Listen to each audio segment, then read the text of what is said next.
اسی مناسبت سے چند جملے آپ سماعت فرمائیں گے. آج کی اس تاریخ کے حوالے سے جو ضروری امر ہے، جو ضروری بات ہے، جو ایک عظیم اسلامی اور تاریخی واقعہ اس تاریخ سے جو وابستہ ہے، وہ حضرت امیر المومنین امام العادلین متمم الاربعین مرید و مراد رسول خلیفہ دو حضرت فاروق اعظم رضی اللہ تعالی عنہ آپ کی وفات اور آپ کے وصال کی یہ تاریخ ہے. اور سب سے اہم بات یہ ہے کہ سن ہجری جو مقرر ہوا، یعنی اسلامی سال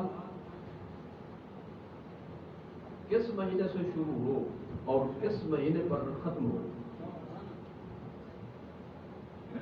اس کا فیصلہ حضرت فاروق اعظم نے فرمایا تھا اور صحابہ و اہل بیت کرام نے اس سے موافقت فرمائی تھی. تو یہی طے ہوا تھا کہ اسلامی سال کا پہلا مہینہ محرم شریف ہوگا اور آخری مہینہ ذی الحج ہوگا. تو اس حساب سے یہ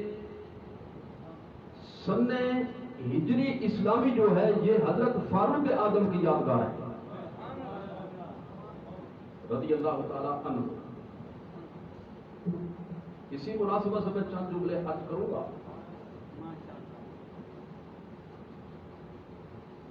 حضرت فاروق اعظم رضی اللہ تعالی عنہ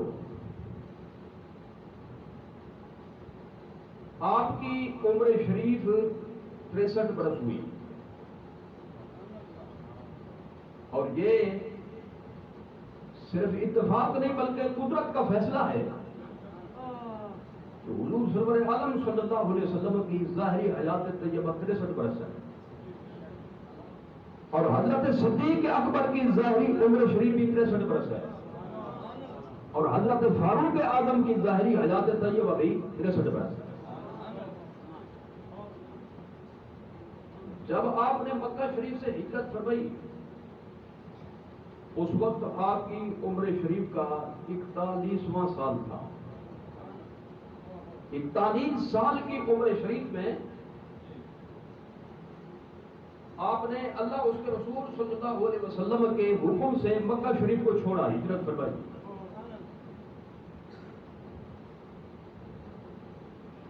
آپ کی بے شمار خصوصیات میں سے میں اس وقت جو آپ کو بالکل چیدہ چیدہ باتیں نوٹ کرانا چاہتا ہوں. ایک تو یہ ہے کہ حضرت فاروق اعظم رضی اللہ تعالی عنہ محدث امت ہیں. ایک ہوتا ہے محدث کہتے ہیں حدیث بیان کرنے والا یا علم حدیث کا ماہر، مہارت رکھنے والا، اور محدث کہتے ہیں کشف اور الہام کی زبان میں بات کرنے والا.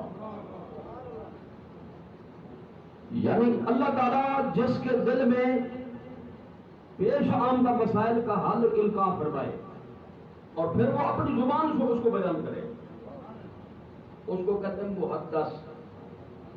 حضور سرور عالم صلی اللہ تعالی علیہ وسلم نے اپنی زبان مبارک سے اس بات کا خود اظہار فرمایا، اعلان فرمایا کہ میری امت میں سب سے بڑا محدث جو ہے الہامی زبان میں بات کرنے والا وہ عمر ہے رضی اللہ تعالی عنہ. اور اس کا متبادل جملہ حدیث شریف میں اس طرح سے موجود ہے، ان الحق لینطق علی لسان عمر، ان الحق لینطق علی لسان عمر. ایک تو یہ ہوتا ہے بندہ حق بولتا ہے. حضور نے یہاں یہ نہیں فرمایا حالانکہ حضور یہی فرمانا چاہتے ہیں، لیکن اس کو ایک انتہائی وزنی جملے کے اندر آپ نے اس کو بیان فرمایا عمر حق کیا بولتا ہے، حق عمر کی زبان پہ بولتا ہے۔ حضور نے اس مسئلے کو یوں بیان فرمایا، اور اس کی تشریح حضور نے مزید یہ فرمائی، عمر اگر کسی راستے سے جا رہا ہو اور شیطان ان کو آتا ہوا دیکھ لے تو اس کو راستہ بدلنا پڑتا ہے۔ سمجھ آ گئی؟ جہاں عمر ہوگا شیطان کا تصور ہی نہیں، شیطان بھاگ جائے گا، اس لیے آج تک بھاگتا ہے۔ سمجھے کہ نہیں سمجھے؟ اس کو میں دو جملوں سے مرصع کرنا چاہتا ہوں، دو جملوں سے۔ ایک تو ہے آپ کے اسلام قبول کرنے کا پہلا دن، اور ایک ہے ہجرت والا دن جب آپ نے ہجرت فرمائی۔ پڑھے لکھے حضرات کو معلوم ہے اور ہونا چاہیے، اور دوسرے حضرات ذرا توجہ فرمائیں۔ حضرت فاروق اعظم رضی اللہ تعالی عنہ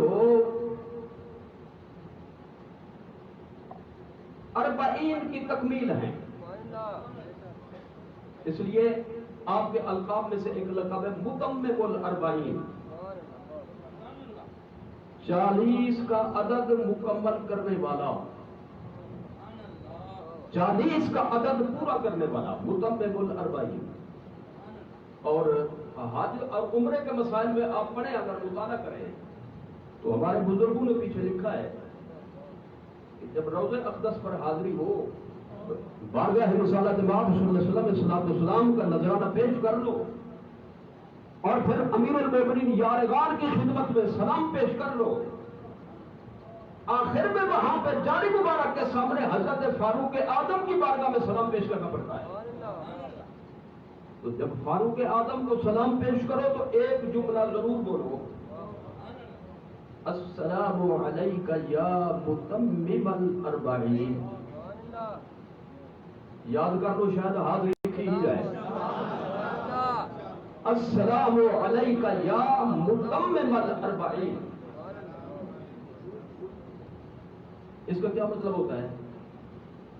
اے 40 کا عدد پورے کرنے والے، 40 کا عدد مکمل کرنے والے، سلام۔ جب میں اس کا ایک متبادل جملہ عرض کرنا چاہتا ہوں، وہ آسان سے آسان، 40واں کیا آسان ترجمہ بنتا ہے؟ 40واں۔ حضرت فاروق اعظم ہے 40ویں، جب آئے تھے نا، باہر نکلے تھے تو یہ جذبہ لے کر آئے تھے، اس وقت اسلام قبول نہیں کیا تھا، اس وقت تک کہ میں معاذ اللہ سرکار کا نام لے کر کہنے لگے آج قصہ تمام کر دوں گا، یہ 39 ہی رہیں گے تو 40واں نہیں ہونے دوں گا۔ اللہ نے فرمایا میں 40واں آپ ہی کو بناؤں گا۔ سمجھ آ گئی؟ تو جب تک کلمہ نہیں پڑھا تھا 40ویں کے مخالف تھے۔ پتہ نہیں میری بات سمجھے کہ نہیں سمجھے؟ اور جب کلمہ پڑھ لیا پھر 40واں کیا پسند تھا، خود 40ویں بن گئے۔ تو یہ 40ویں کا عدد جو ہے یہ کسی کے لیے بڑا خطرناک ہوتا ہے اور کسی کے لیے بڑا مبارک ہوتا ہے، ہمارے بڑا مبارک ہے جی۔ اب 40ویں حضرت فاروق اعظم ہے، میں جو بات عرض کر رہا ہوں وہ یہ ہے کہ حضرت فاروق اعظم کے قبول اسلام سے پہلے تک صحابہ کرام، اہل بیت نبوت، مولا علی سمیت سب اپنے گھروں کے اندر محصور ہو کر نماز پڑھتے تھے، کھل کر نماز نہیں پڑھتے تھے. لیکن جب فاروق اعظم نے اسلام قبول کیا تو اسی دن سے آپ نے نعرہ لگایا، جب ہم حق پر ہیں تو یہ مٹھی بھر کافر ہمارا کیا کر لیں گے. اب اندر نماز نہیں پڑھیں گے، اب کھل کر کعبے کے مطاف میں ادا کریں گے. پہلی نماز جو اسلام کی پوری تاریخ میں کھل کر پڑھی گئی کعبہ شریف میں، وہ حضرت فاروق اعظم کے اسلام کے قبول کرنے کے دن میں تھی. اور کس کے کہنے پر بھی؟ فاروق اعظم کے کہنے پر. تو بتائیے، جس کے آنے سے اسلام کی اتنی دھاک بیٹھی ہو، جب انہوں نے اسلام کی شیرازہ بندی کی ہوگی، انہوں نے اسلامی تعلیمات سے سیراب کیا ہوگا، فتوحات فرمائی ہوگی، تو پھر کیا منظر ہوگا؟ ایک غیر مسلم یہ لکھنے پر مجبور ہو گیا کہ ان مسلمانوں کو ایک عمر اور مل جائے نا جی تو ہمارا تو نام و نشان کٹ جائے گا. وہ پتہ کیا کہہ رہا ہے؟ وہ کہہ رہا ہے کہ اللہ کرے عمر دوبارہ نہ آ جائے. وہ یہ کہہ رہا ہے یعنی عمر سے کفر ڈرتا ہے، عمر سے کفر ڈرتا ہے، شروع سے ڈرتا ہے اور آج تک ڈرتا ہے. تو الحمدللہ حضرت فاروق اعظم جب آپ نے اسلام کو قبول کیا تو ایک خوشی کا موقع ہو نا، اس پہ جشن منائے جاتے ہیں. جی پاکستان بنا 14 اگست سن 1900 پچھلے 1941 والے تو نہیں ہیں، بولتے جو نہیں ہیں. بولو، میں ایک بات نوٹ کرا رہا ہوں، مطلب متوجہ کرنا آپ کو، مجھے باور کرا متوجہ ہوگا، میں جملہ نوٹ کراؤں. 14 اگست سن 1947 اور 27 رمضان شریف پر اس جمعہ سن ہجری یاد کرایا تھا آپ کو پچھلے جمعہ. اب میں نے کہا تھا پوچھوں گا آپ سے، سبحان اللہ کی اشر کیا میرے ہوتے ہوئے پتہ نہیں پھر کیا کریں گے. 1366 یاد کر لو، سارے بولو، سن 1366 ہجری. ذرا زور لگائیں، کوئی بات نہیں، سن 1366 ہجری، 27 رمضان شریف، 27 کی رات، صبح جمعہ کا دن. خوشیاں مناتے ہو آج تک یا نہیں؟ جی وجہ کیا ہے؟ وجہ یہ ہے کہ ایک نعمت ملی. جب حضرت فاروق اعظم نے اسلام قبول کیا زمین پر بھی خوشیاں تھیں. مسلمانوں کا وہ جو گروہ تھا 39 والا، وہ نعرے لگا رہا تھا، فاروق اعظم کے نام لے لے کر اللہ کا شکر ادا کر رہے تھے، اور کھل کر نماز پڑھنے پر ان کی خوشی کا جو عالم تھا، جو اس کا اندازہ نہیں کیا جا سکتا. اور آسمان سے حضور کو خبر دی گئی، خبر حضور کو ہے، ساری خبریں ہیں. جو نبی یہ فرمایا میں زمین پر بیٹھ کر آسمان پر چلنے والے فرشتوں کی آہٹ کو سن لیتا ہوں. تو یہ چیزیں مخفی نہیں ہیں، لیکن بتانے کا مقصد اور ہوتا ہے، وہ ہوتا ہے دوسروں کو بتا دو. کیا کرو؟ دوسروں کو بتا دو. یہ کیفیت تھی استبشرا اہل السماء بے اسلام عمر. حضور سے فرشتوں نے آ کر عرض کی، ملائکہ نے، جیسے زمین پر یہ آپ کے غلام خوش ہیں، آسمان پر بھی جشن منائے جا رہے ہیں. آج عمر نے اسلام کو قبول کیا اور حضور کے حلقہ بگوش ہو گئے. زمین پر بھی جشن منایا گیا اور آسمان پر بھی جشن منایا گیا حضرت فاروق اعظم کے اسلام قبول کرنے پر. یہ ایک واقعہ یعنی حضرت فاروق اعظم کی خصوصیات میں سے. اور اسی دن آپ کو فاروق کا لقب ملا. کیا فاروق کیا ہوتا ہے؟ فاروق کا کیا مطلب ہوتا ہے؟ فرق کا لفظ آپ جانتے ہیں، فرق، فرقان. تبارک الذی نزل الفرقان علی عبدہ. فرقان کا معنی ہوتا ہے علیحدہ کر دینا، جدا کر دینا. ایک ہوتا ہے کسی کو بھی جدا کر دینا، صحیح ہو یا غلط ہو. لغوی اعتبار سے ڈکشنری کے روح سے لفظی ترجمہ یہ بھی بنتا ہے کہ دو کے اندر جدائی کر دیں، یہ بھی فرق ہوگا، یہ بھی فرقان ہوگا. لیکن حضرت فاروق اعظم کے لیے جو لفظ استعمال ہوتا ہے، یہ فرقان، یہ فرق، یہ اس کا جو مفہوم ہے وہ کس چیز میں فرق ہے، کس چیز میں جدائی ہے؟ وہ ہے حق باطل میں فرق. کس میں؟ سچ اور جھوٹ میں فرق، غلط اور صحیح میں فرق، کفر اور اسلام میں فرق. جی تو جو فرق کرنے والا فرق کیا کہتے ہیں، اور جو کچھ زیادہ کرنے والا ہو، فرق کرنے والا، اس کہتے ہیں افرق. اور جو بڑھ چڑھ کر یہ والا، اسی کو صیغہ مبالغہ کہتے ہیں، اس کو اسی کو کہتے ہیں فاروق. حضور نے یہ نہیں فرمایا، اللہ رسول نے یہ نہیں فرمایا یہ فارق ہے، یہ افرق ہے، بلکہ فرمایا یہ فاروق ہے. اور قربان جائے اس حوالے سے اس نقطے پر کہ صدیق اکبر میں صداقت کا جو وصف ہے جی وہ بصورت غلبہ موجود ہے. ان کو صرف صادق نہیں کہا گیا، اصدق نہیں کہا گیا، بلکہ ان کو کہا گیا صدیق. صدیق بھی مبالغے کا سیگا اور فاروق بھی مبالغے کا سیگا. اس کا مطلب یہ ہوا اللہ رسول یہ فرمانا چاہتے ہیں یہ دو یار جو ہیں میرے محبوب کے، جی یہ دوسرے صحابہ کرام سے ممتاز ہیں. مبالغے کا سیگا ان کے لیے استعمال ہوگا، ان کے ان اوصاف حمیدہ کے حوالے سے. تو حضرت فاروق اعظم نے اسلام قبول کرنے کے بعد پہلے دن کھل کر نماز پڑھائی. اب جب ہجرت کا موقع آیا تو پڑھے لکھے حضرات کو معلوم ہے کہ اس وقت علانیہ کوئی بھی گھر کو چھوڑ کر نہیں جا سکتا تھا، وہ کافر جانے ہی نہیں دیتے تھے.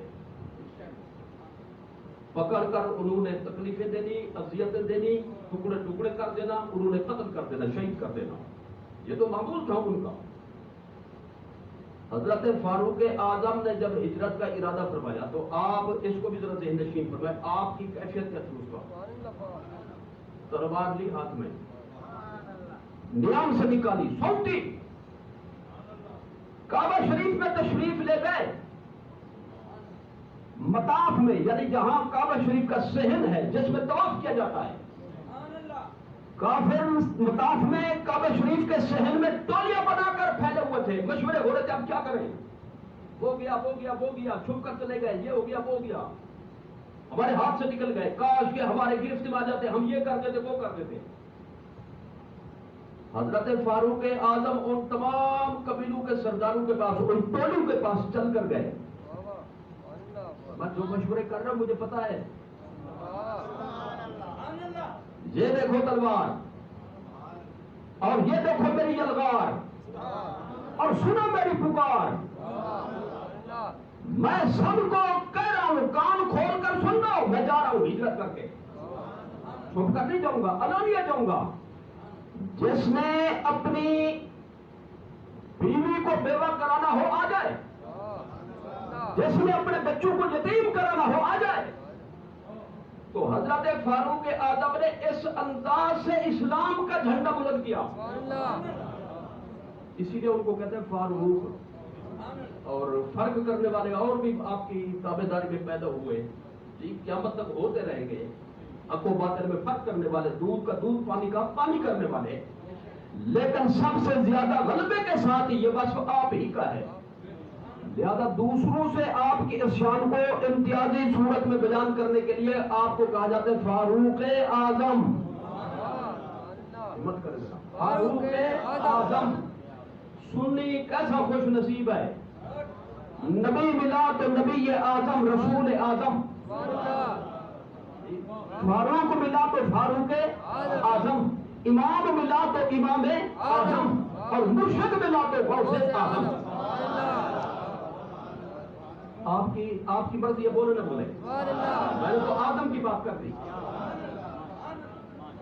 اچھا، اب یہاں پر جو بات میں عرض کرنا چاہتا ہوں، جس کے اتنے اوصاف ہوں جی، انہی پر اعتراض کیا جائے، انہی کے حوالے سے زبان کھولی جائے۔ مشرق سے مغرب تک، شمال سے جنوب تک، یہ اسلام کی جتنی بہاریں ہیں، فاروق اعظم کا خون پسینہ شامل ہے، اور آپ کی تحریک کا نتیجہ ہے اسلام حضور پر نازل ہوا، لیکن حضور نے ان کے سپرد کیا تھا اپنے صحابہ و اہل بیت کے، اور حضور کے وصال کے بعد سب سے زیادہ خدمت اسلام کی دین کی جس نے کی وہ 4 یار ہیں، امام حسن مجتبی سمیت جی، اور ان چاروں میں سب سے زیادہ نمایاں جو ہے وہ صدیق اکبر اور فاروق اعظم ہیں۔ اس لیے حضور نے خصوصی ارشاد فرمایا تھا، اقتدوا بالذین بعدی ابی بکر و عمر، رواہ الترمذی فی جامعہ۔ حضور نے فرمایا دیکھو ہم پردہ کر رہے ہیں، اللہ کے حضور جا رہے ہیں، پیچھے کیا بنے گا تم سوچو گے ہم کدھر جائیں، تو فرمایا ابو بکر و عمر کے پاس آنا۔ کیا کرنا؟ اشارہ فرمایا کہ میرے بعد میرا گدی نشین ابو بکر ہوگا، ان کے بعد عمر ہوگا۔ یہ ساری باتیں حضور نے ایک جملے میں واضح فرما دی۔ محترم حضرات، میں ایک بات اور عرض کرنا چاہتا ہوں۔ پچھلے جمعات میں آپ نے یہ بات سنی تھی، ایک حدیث ہے کہ حضور نے فرمایا جس خوش نصیب سے میں رشتہ لے لوں وہ بھی جنتی، اور جس خوش نصیب کو میں رشتہ دے دوں وہ بھی جنتی۔ تو 4 یار اس لیے بولتے ہیں کہ ان کا ایک وصف غالب یہ ہے، نمایاں شان یہ ہے، امتیازی مقام یہ ہے، دو سے حضور نے رشتہ لیا اور 2 کو حضور نے رشتہ دیا۔ ابو بکر صدیق کی شہزادی حضرت عائشہ صدیقہ حضور کے ازواج میں، فاروق اعظم کی شہزادی ام المومنین حضرت حفصہ حضور کے حرم محترم میں، عثمان غنی بھی حضور کے داماد، مولا علی بھی حضور کے داماد، 2 سے رشتہ لے کر معترضین کی زبان بند کر دی، اور 2 کو رشتہ دے کر اعتراض کرنے والوں کی زبان بندی فرما دی۔ نہ اعتراض نبی کے سسر پر ہو سکتا ہے، نہ داماد پر ہو سکتا ہے۔ رسول اللہ صلی اللہ علیہ وسلم نے 2 سے رشتہ لیا اور 2 کو رشتہ دیا۔ اب مزے کی بات یہ ہے کہ بھئی ان کا جو رتبہ ہے ان اللہ مقام ہے وہ بھی اسی ترتیب سے ہے، سبحان اللہ، جس ترتیب سے ان کی خلافت ہے، خلافت کے سب حقدار ہیں۔ یہ ترتیب اس لیے رکھی گئی، اللہ رسول جانتے تھے پہلے وفات ہوگی صدیق اکبر کی، پھر ہوگی فاروق اعظم کی، پھر ہوگی عثمان غنی کی، 4تھے نمبر پر ہوگی مولا علی کی۔ اگر مولا علی سب سے پہلے گدی نشین بن جاتے تو یہ 3 حضرات تو رہ جاتے، جب فیصلہ ایسے ہوا کوئی رہے نہیں، اور ان کے رتبہ اور مقام کے حوالے سے اس ترتیب سے واضح اشارہ بھی ہو جائے۔ ایک جگہ میں گیا تو یہ سندھ میں یہ بڑے فتنے ہیں ان مسائل پر، پرچی آ گئی، آپ لوگ کہتے تو پہلا رتبہ صدیق اکبر کا، دوسرا فاروق اعظم کا، تیسرا عثمان غنی کا، چوتھا مولا علی کا، اسی ترتیب سے ثابت کرو، اور کہتے کتاب کا حوالے کی ضرورت نہیں، بس ایسی دلیل ہو کہ بات سمجھ میں آ جائے۔ میں نے کہا پھر تو آسان بات ہے، رفڑ سے بچ گئے۔ بھائی کتاب پیش کرو، آپ کہیں یہ صحیح نہیں ہے، حوالہ غلط ہے، پتہ نہیں صحیح ہے یا نہیں ہے، پہلے اس کی تحقیق کر لگ جائے۔ میں نے کہا یہ تو پھر 1 منٹ کا کام ہے۔ میں نے کہا دیکھو معاشرے میں جو سسر ہوتا ہے وہ باپ کے قائم مقام ہوتا ہے، کیوں بھائی؟ سسر باپ کے قائم مقام، اس لیے سسر اپنے داماد کو بیٹا کہتا ہے، ٹھیک، اپنی بہو کو بھی بیٹی کہتا ہے، معاشرے میں جو سسر ہوتا ہے یہ باپ کا قائم مقام سمجھا جاتا ہے، اور جو داماد ہوتا ہے وہ بیٹے کا قائم مقام سمجھا جاتا ہے۔ باپ کا مقام زیادہ ہوتا ہے یا بیٹے کا؟ جی باپ کا۔ تو میں نے کہا بات سمجھنا بالکل آسان ہے۔ صدیق اکبر سسر، فاروق اعظم سسر، سسر کا مقام داماد کی نسبت زیادہ ہوتا ہے معاشرے میں، تو لہذا ان کا مقام دوسرے دو حضرات سے بڑھ کر پہلے ان کا مقام، اور پھر حضرت سیدنا عثمان غنی وہ بھی داماد اور مولا علی بھی داماد، ان میں بھی فرق ہے۔ حضرت مولا علی سنگل داماد، حضرت عثمان غنی ڈبل داماد، جو ڈبل ہے اس کا نمبر پہلے ہے اور جو سنگل ہے اس کا نمبر چلتا ہے۔ وہ تو ہل پڑے تھے، آپ ہلے نہیں۔ اسی ترتیب سے ان کی عظمت اور فضیلت بنائی گئی، ہم نے نہیں بنائی، اللہ رسول نے بنائی، جی اللہ اس کے رسول نے بنائی۔ تو اب میں جو اس حوالے سے جو بات آپ کو مزید نوٹ کرانا چاہتا ہوں، اس میں ایک بات تو یہ ذہن نشین فرمائیں، ایک مسئلہ شریعہ ہے کہ جو شخص کوئی نیکی کی بنیاد رکھے اس کا ثواب اس کو ملے گا۔ کیسے ملے گا؟ بنیاد رکھنے کا، تاسیس کا، اور دوسرا یہ کہ جتنے اس نیکی سے نیکی جب تک اس کی شکل باقی رہے گی، جتنے اس پر عمل کریں گے، عمل کرنے والوں کو بھی ثواب ملے گا، اور ٹوٹلی ثواب ملے گا اس کو جس نے بنیاد رکھی ہوگی۔ اصل چیز دین اسلام جو حضور تشریف لے گئے اللہ کے حضور ہمیں عطا فرما گئے، اصل نعمت دنیا و آخرت میں، جی جس کے حوالے سے ہم اللہ تعالیٰ کی رضا کو حاصل کر سکتے ہیں، اخروی کامیابی حاصل کر سکتے ہیں، اور اسلام کی بنیاد ہے قرآن پر۔ شک ہے کوئی اس میں کسی کو؟ ہو سکتا ہے جی، اسلام کی بنیاد قرآن پر، اور یہ قرآن مجید جو ہے یہ کتابی شکل میں رسول اللہ صلی اللہ علیہ وسلم نے جمع نہیں فرمایا، لکھوا دیا تھا آپ نے، زبانی یاد کرا دیا تھا متفرق صحابہ کرام کو، لیکن ایک جگہ پہ کتابی شکل میں حضور نے جمع نہیں فرمایا۔ حضور کے وصال کے بعد حضرت صدیق اکبر کا دور خلافت تھا، محدث امت کو الہام ہوا، فاروق اعظم کے دل میں یہ بات اللہ نے القاء فرمائی، قرآن کے بارے میں ذرا بولو۔ آ کر کہنے لگے امیر المومنین، ایک جنگ ہوئی تھی، جنگ یمامہ، جو منکر ختم نبوت کا خاتمہ کرنے کے لیے ہوئی تھی، مسلمہ کذاب کے رد میں ہوئی تھی، اس کی سرکوبی کے لیے، اور کامیاب ترین جنگ جس میں کم و بیش 1200 صحابہ و تابعین شہید ہوئے۔ پوری اسلامی تاریخ میں ایک جنگ میں اتنا شہید نہیں ہوئے جتنا ختم نبوت کے مسئلے پر شہید ہوئے۔ حضرت فاروق اعظم نے اس جنگ کے بعد حضرت صدیق اکبر سے عرض کی، جہاد قیامت تک جاری رہے گا، اور یہ حافظ، یہ قاری، یہ قرآن کے وارث، یہ ایک ایک کر کے چلتے گئے۔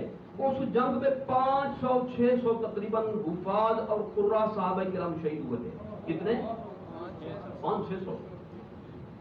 یہ تو بڑی تعداد ہے، جو باقی یہ بھی چلے گئے، تو قرآن جو ہے یہ تو ان کے سینوں میں چلا جائے گا، آئندہ نسلوں کا کیا بنے گا؟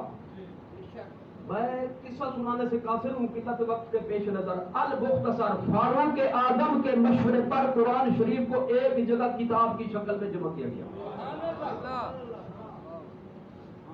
آپ کہیں گے حضرت عثمان بھی تو جامع القرآن ہے، جی ان کو پھر جامع القرآن کیوں کہتے ہیں؟ ان کی نوعیت کا فرق ہے۔ یہ فاروق اعظم کی تحریک پر صدیق اکبر نے اپنے دور میں جو قرآن جمع کیا، اس میں 7 قراتیں تھیں، یعنی جیسے ایک ایک زبان کے مختلف لہجے ہوتے ہیں، سارے لہجے اس میں جمع تھے، ایک ایک لفظ کو کئی طریقوں سے پڑھا جا سکتا ہے۔ جی اردو میں کہتا ہے بیٹا، کیا کہتے ہیں؟ بیٹا۔ عربی میں کہتا ہے ابن، اور انگلش میں کہتا ہے سن، اور پنجابی میں کہتے ہیں پتر، سرائکی میں کہتے ہیں پتر، لیکن ملتانی سرائکی میں ہمارے ملتان کے علاقے میں کہتے ہیں پتر، اور رحیجہ خان میں چلے جائے چوک بہادر پور کہتے ہیں پوٹر. کیا کہتے ہیں؟ پوتر پوٹر لفظوں کا فرق ہے، چیز تو ایک ہی ہے. یہ لہجوں کا فرق ہے، لہجوں کا فرق عربی میں بھی ہے. اور 7 قبائل عرب کے جو تھے بہت فصیح و بلیغ تھے، ان کی زبان میں قرآن اترا، ان کے لہجوں میں. وہ سارے لہجے جمع تھے فاروق اعظم کی تحریک پر جو قرآن جمع کیا گیا. حضرت عثمان غنی کے دور میں لوگوں نے لہجوں پر اختلاف کرنا شروع کر دیا، کوئی یوں پڑھتا کوئی یوں پڑھتا، اور مسئلے کا ہر بندے کو پتہ نہیں ہوتا بعض اوقات کہ یوں بھی پڑھ سکتے یوں بھی پڑھ سکتے ہیں. تو پھر اسی رفڑ میں پڑ گئے، چکر میں پڑ گئے. خطرہ یہ تھا یہ ایک فتنہ نہ بن جائے، قرآن کا انکار نہ شروع ہو جائے، حالانکہ وہ بھی قرآن ہے، وہ بھی قرآن ہے. مثال پیش کر دوں، اہدنا الصراط المستقیم، آگے مجھے آپ کو سنانا پڑے گا پھر بتاؤں گا. اہدنا الصراط المستقیم، آگے کیا ہے؟ صراط الذین انعمت علیہم، علیہم ہا کی زیر کے ساتھ. لیکن ایک عربی قبیلے کا لہجہ تھا، یہاں پہ ہا کی زیر نہیں پڑھتے تھے، پیش پڑھتے تھے. صراط الذین انعمت علیہم. کیا؟ اچھا، ایک قبیلہ پڑھتا تھا صراط الذین انعمت علیہم، الٹی پیش. علیہم بھی خدا کا نازل کردہ، علیہم بھی اللہ کا نازل کردہ، علیہم بھی اسی کی اجازت سے. یہ تینوں طریقے تھے. لیکن جہاں پہ علم نہ ہو، آپ یہ شروع کر دیں تو جھگڑا پڑ جائے گا. آپ جائیں دیہات میں پڑھیں یہ قرات، پھر پتہ چلے گا کتنے 200 ہوتا ہے. جی لوگوں کے سامنے پڑھیں علیہم صراط الذین انعمت علیہم، کہیں گے کافر ہو گیا ہے، اس نے قرآن کو بدل دیا ہے. پھر آپ پڑھیں علیہم، کہیں گے ڈبل کافر ہو گیا ہے، پتہ جو نہیں ہے. تو حضرت عثمان غنی نے مہربانی فرمائی کہ قرآن شریف کو دوبارہ لکھوایا. فرمایا سارے لہجے سر آنکھوں پہ، لیکن نبی کا لہجہ سب سے اول. باقی لہجے یاد رکھو، علیحدہ محفوظ رکھو. کتاب قرآن مصحف شریف کی شکل میں وہی لہجہ رکھ دو جو رسول عربی کا لہجہ ہے، وہ لہجہ ہے جس پر قرآن اترا ہے. اسی معنی میں حضرت عثمان کو بھی جامع القرآن کہتے ہیں. تو یہ بنیاد رکھی جی صحابہ کرام نے حضرت فاروق اعظم کی تحریک پر. قرآن پڑھنے کا ثواب ہے کہ نہیں؟ بولو. ایک ہاتھ پڑھے تو کم از کم 10 نیکیاں کم از کم، اور یہ چلی جاتی ہے 700 نیکیوں تک. جتنا محبت اخلاص زیادہ اتنا نیکی کا ثواب زیادہ. لہذا میں کہتا ہوں 10 نیکیاں بھی رکھو کم از کم درجہ. تو ایک آدمی سبیر سے پڑھتا ہے الحمدللہ رب العالمین الرحمن الرحیم مالک یوم الدین، تو اس وقت اس پر یوں سمجھے رحمت کی بارش ہو رہی ہوتی ہے. ایسے رحمت اتر رہی ہوتی ہے جیسے بارش کے قطروں کو نہیں گر سکتے، رحمت کے ان قطروں کو بھی شمار نہیں کر سکتے. بنیاد کس نے رکھی؟ ہمت کر حضرت فاروق اعظم تحریک انہوں نے چلائی. تو کتاب جمع کرنے کا ثواب بھی بنیادی طور پر ان کو بھی اور آج تک جتنا پڑھا جا رہا ہے ہمیں بھی مل رہا ہے جی. اور یہ ٹوٹل ثواب کن کے کھاتے میں جائے گا؟ جنہوں نے بنیادی تحریک چلائی.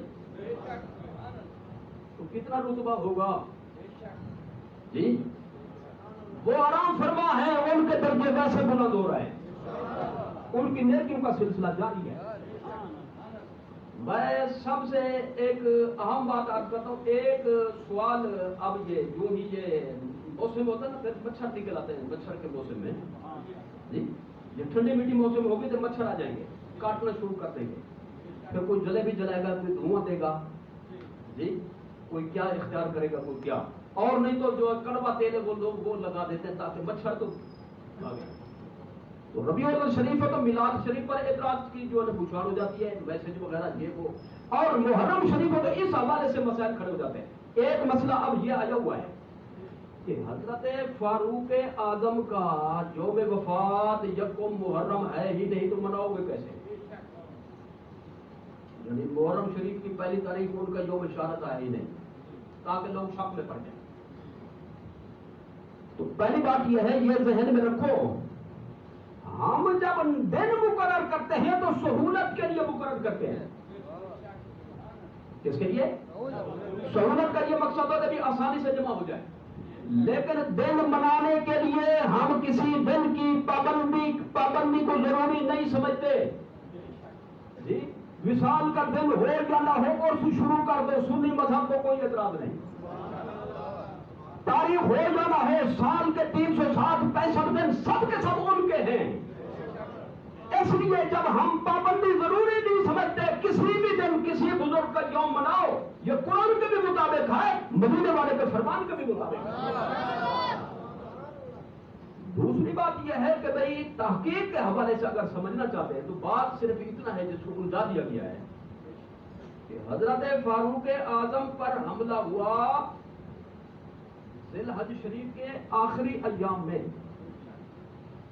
بولو، ذی الحج شریف کے آخری ایام میں، اور زخمی حالت میں آپ کی وفات ہوئی محرم شریف کی پہلی تاریخ میں.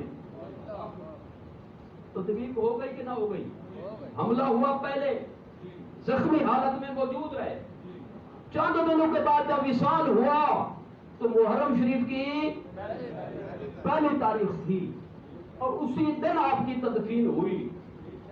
تو جب ہم کہتے ہیں یہ یوم فاروق اعظم ہے تو اس معنی میں لوگ لیتے ہیں حملے کے دن کو اور ہم لیتے ہیں وفات کے دن کو. تو آپ کی وفات ہے محرم شریف کی یکم تاریخ میں.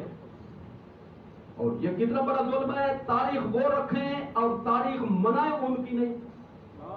سمے ہجری بنایا انہوں نے، جی یعنی گھر بھی ان کا، داخلہ بھی ان کے داخلے پر پابندی.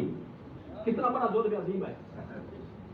حضرت فاروق اعظم رضی اللہ تعالیٰ عنہ کا جو یوم وصال ہے وہ ہے یکم محرم شریف. بولو، سن 23 ہجری. سن 23 ہجری. اس حوالے سے جو آپ کا امتیاز ہے وہ دو امتیاز سمجھنے کے بعد میں ختم کر رہا ہوں. ایک تو یہ ہے کہ سب صحابہ کرام کسی بھی پس منظر میں دل کو چوٹیں لگی اسلام کو قبول کیا، خود آئے. کیا کیا؟ جی خود آئے. اور خود جانے کو کہتے ہیں ارادہ. کیا کہتے ہیں؟ جو ارادہ کرے اسے کہتے ہیں مرید. کیا کہتے ہیں؟ یہ پیر مرید بھی اس لیے کہتے ہیں کہ ارادہ مند ہوتا ہے. وہ میں آپ کا ارادہ کرتا ہوں منسلک ہونے کا. ارادہ جو ارادہ کر کے آئے وہ ہوتا ہے مرید، خود آنے والا. اور جس کو منگوایا جائے اس کو کہتے ہیں مراد. فاروق اعظم خود نہیں آئے، ان کو لیا گیا. لیا کس نے؟ حضور نے. مانگا کس سے؟ اللہ سے. پہلے دعا یوں کی فرمائی تھی، ان دو میں سے ایک دے دے، ابو جہل ہو یا عمر. جی پھر حضور نے فرمائی توجہ. تو آپ نے لوح محفوظ پر ملاحظہ فرمایا کہ ابو جہل تو شقی ازلی ہے، لہذا دعا کے مضمون کو تبدیل فرمایا. اید الاسلام اعز الاسلام بعمر بن الخطاب خاصۃ. ابو جہل نہیں چاہیے مجھے، یہ چندرا میرے کو نہیں چاہیے، مجھے عمر چاہیے. بولو بولو، مجھے عمر چاہیے.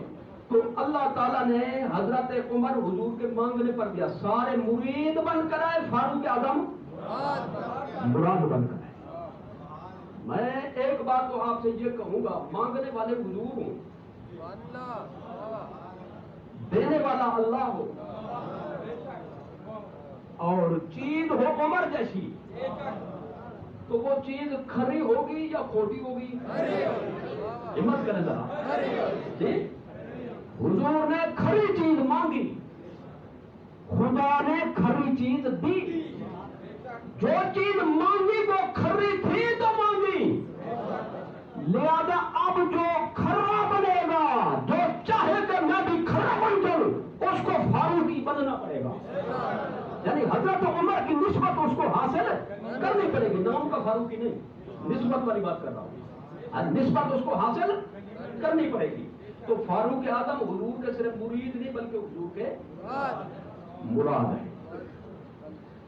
دوسری بات یہ کہ آپ ہمیشہ دعا فرماتے تھے، بخاری شریف میں موجود ہے جی، اے اللہ جب میرا آخری وقت ہو، ایک تو تبھی وفات نہ ہو، میں بستر پہ میں فوت نہ ہوں، بصورت شہادت میری وفات ہو.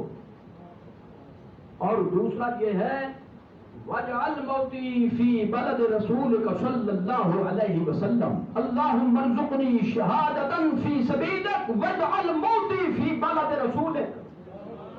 ایک تو یہ ہے کہ میرا وصال بصورت شہادت ہو، اور دوسرا یہ کہ شہادت بھی کہیں آخر پر نہ ہو، تیرے رسول کے شہر میں ہو، مدینے میں ہو.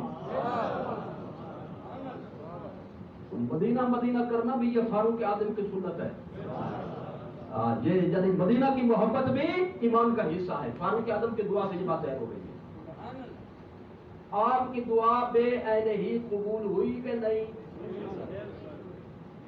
مدینہ شریف کا افضل ترین حصہ جی مسجد نبوی،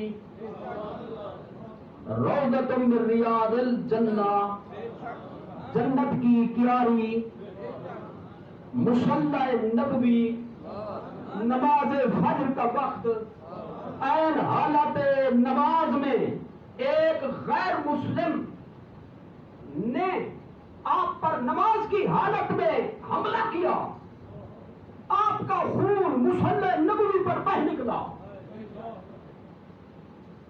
اب میں اس حوالے سے جو بات عرض کرنا چاہتا ہوں وہ یہ ہے کہ جب کوئی بندہ کسی جگہ کے نیکی کرے تو قیامت کے دن زمین کا وہ خطہ اس کے حق میں گواہی دے گا. آپ جب ایک جگہ فرض پڑھتے تو جگہ بدلتے نہیں بدلتے جی، ایک جگہ نماز پڑھتے دوسری کیوں پڑھتے، کیوں بدلتے؟ تاکہ یہ خطہ بھی گواہی دے، یہ خطہ بھی گواہی دے. تو فاروق اعظم کا امتیاز یہ ہے، کسی کے حق میں احد کی زمین گواہی دے گی، کسی کے حق میں بدر کا میدان گواہی دے گا، کسی کے حق میں حنین کا میدان گواہی دے گا، اور کسی کی شہادت کی گواہی دے گا میدان کربلا. اور فاروق اعظم وہ ہستی ہیں جن کی شہادت کی خبر اور شہادت اور گواہی دے گا مصلی نبوی. یہ فاروق اعظم کا امتیاز ہے. اور سوئے ہوئے کہاں پہ ہیں، مزار کہاں پہ ہے؟ حضور کے پہلو میں، روضہ اقدس میں. امام زین العابدین رضی اللہ تعالیٰ عنہ، حضرت مولا علی کے پوتے سیدنا امام حسین کے شہزادے، ان کا قول میں نے یہ پہلے بھی کہیں پیش کیا تھا، یاد کروانے. آپ سے پوچھا گیا کہ ابو بکر و عمر کے بارے میں کیا کہتے ہو؟ فرمایا کہنے شہنے کی بحث کی بات نہیں ہے، دیکھو سوئے ہوئے کہاں پہ ہیں. صبح سے شام تک 70,000 فرشتے حاضری دے، صلاۃ و سلام کے گجرے پیش کریں، شام سے صبح تک وہ پھر اور گروپ آ جائے، وہ صلاۃ و سلام کے ہدیے پیش کرے، حضور کا پہلو ہو، روضہ اقدس ہو، مدینہ منورہ ہو. تو بتاؤ کہ ان کی عظمت کا کوئی اندازہ کیا جا سکتا ہے؟ ایک ایک جملہ ایسا ہے کہ غور کیا جائے تو تمام مسائل اس کے حل ہو جاتے ہیں. اور سب سے بڑھ کر یہی ہے، سب کے سب مرید بن کر آئے، فاروق اعظم حضور کی مراد بن کر آئے.